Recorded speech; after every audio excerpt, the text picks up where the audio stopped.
আপসু আন্দোলন কাম নাই, আপসু আন্দোলন কাম নাই।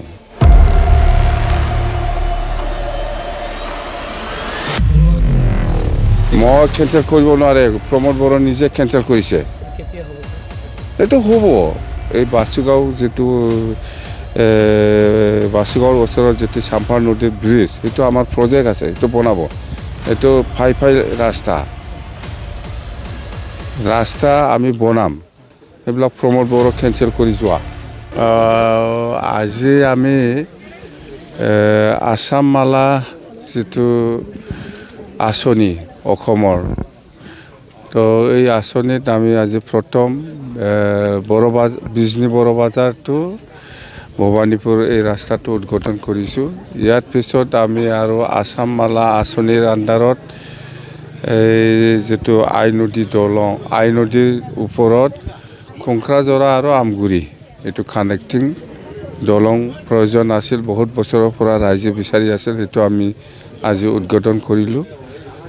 আৰু ইয়াৰ পিছত এতিয়া আমি লাষ্ট প্ৰমোদ বড়োৱে 2020 চনত চুক্তি কৰি পেলাই যিটো ভাৰত চৰকাৰ বা অসম চৰকাৰৰ পৰা যিখিনি পেকেজ আনিব লাগিছিল বা আনিব লাগে, ইয়াৰে একটা এই টুৰিজিম আৰু হোটেল মেনেজমেণ্টৰ ইনষ্টিটিউশ্যন বুলি এটা প্ৰজেক্ট আনিছে। ইয়াৰে আজি মই ফাউণ্ডেশ্যন কৰিছোঁ। যেন হওক সেইটো এই যিটো মেনেজমেণ্ট ইনষ্টিটিউট, এই হোটেল আৰু টুৰিজিমৰ, সেইটো প্ৰমোদ বড়োৱে চেংচন কৰি আনা, কিন্তু চেংচন কৰি পেলাই এনে থৈ গৈছে। সি ফাউণ্ডেশ্যন কৰিব লাগিছিল, কাম আৰম্ভ কৰিব দিব লাগিছিল, কিন্তু কৰা নাই। আচৰিত কথা, সি নিজে এইবিলাক প্ৰজেক্টটো ছাবমিট দিছিল গভৰ্ণমেণ্ট অফ ইণ্ডিয়া বা গভৰ্ণমেণ্ট অফ আছামক, কিন্তু কাম কৰিবলৈ সুবিধা দিয়া নাই। সি নিজে চুক্তি কৰি পেলাই আনিছে এইবিলাক ইনষ্টিটিউশ্যন, এতিয়া চলাব কেনেকৈ?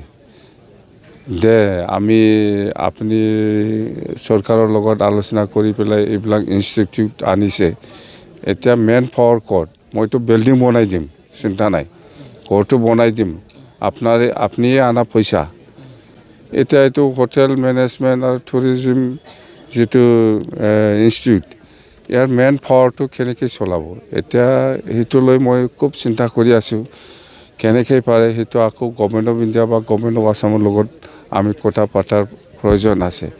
ঘৰটো বনাই দিম, এতিয়া আপুনি আনি পেলাই দিছে, কিন্তু আপুনিয়ে নিজে ফাউণ্ডেশ্যন দি পেলাই বনাব লাগিছিল, বনোৱা নাই মানে ইয়াত পইচা পোৱা নাই, সি এইকাৰণে বনোৱা নাই।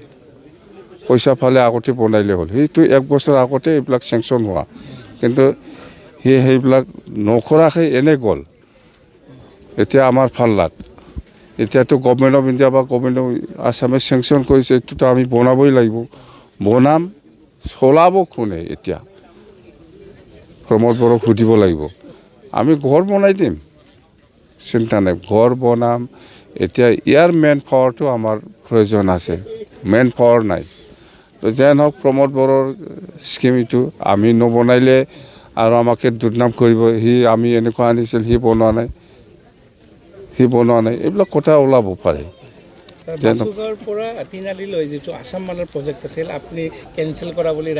মই কেঞ্চেল কৰিব নোৱাৰে, প্ৰমোদ বড়ো নিজে কেঞ্চেল কৰিছে। এইটো হ'ব। এই বাসুগাঁও যিটো বাসুগাঁৱৰ ওচৰত যিটো চাম্পাৰ নদীৰ ব্ৰিজ, সেইটো আমাৰ প্ৰজেক্ট আছে, সেইটো বনাব। এইটো ফাই ৰাস্তা আমি বনাম, সেইবিলাক প্ৰমোদ বড়ো কেঞ্চেল কৰি যোৱা। 20 তাৰিখে প্ৰধানমন্ত্ৰী আহি আছে গুৱাহাটীত, আমাৰ BTCত তেখেত কেতিয়া আহিব? BTCত আমাৰ ইয়াতে জানুৱাৰী মাহত অহাৰ কথা। এই কোকৰাঝাৰ টু গেলেম্পু যিটো ৰেলৱে ট্ৰেক, সেইটো ৰেল লাইন যিটো চেংচন হৈ আছে গভৰ্ণমেণ্ট অফ ইণ্ডিয়াৰ প্ৰজেক্ট, আমি যেতিয়া চুক্তি কৰিছিল সেই সময়ত আমি এইবিলাক প্ৰজেক্ট দি আহিছোঁ। পাঠশালা, নাংলাম, ৰঙিয়া, চান্দৰজংকাৰ, সেইটো কোকৰাঝাৰ, এই গেলেম্পু, সেইখিনি ৰেল লাইন লাগে বুলি, ৰেল চলাব দিব লাগে বুলি আমাৰ দিনতে আমি প্ৰজেক্ট কৰি আহা, সেইবিলাক চেংচন হৈছে। এতিয়া খুব ভাল। আৰু প্ৰধানমন্ত্ৰী ডাঙৰীয়া এই চিৰাঙত আহিব জানুৱাৰী মাহৰ ভিতৰত। তো আমি ইয়াৰ কাৰণে আমি যিখিনি BTC হিচাপে যিখিনি সহযোগ কৰিব লাগে আমি কৰিম বাছ স্যাৰ আপসিয়ে যেটো আন্দোলন কৰি আছে বিটিআৰ আপচু আন্দোলন কাম নাই আপচু আন্দোলন কাম নাই আপচুৰ আজিৰ দিনত যিসকল লিডাৰে আন্দোলন কৰি আছে বা কৰিব বুলি কৈছে এইটো অলপ মিনিংলেছ এইটো নাটক ইপিপিএল নেতা ৰঞ্জিত দোষমতাৰীয়ে কৈছে যে বিজেপি কোন ৰঞ্জিত অক্সিজেন লৈ বিপিএফে কোন ৰঞ্জিত ৰেংগা এইবিলাক মানুহ চিনি নাপায় মই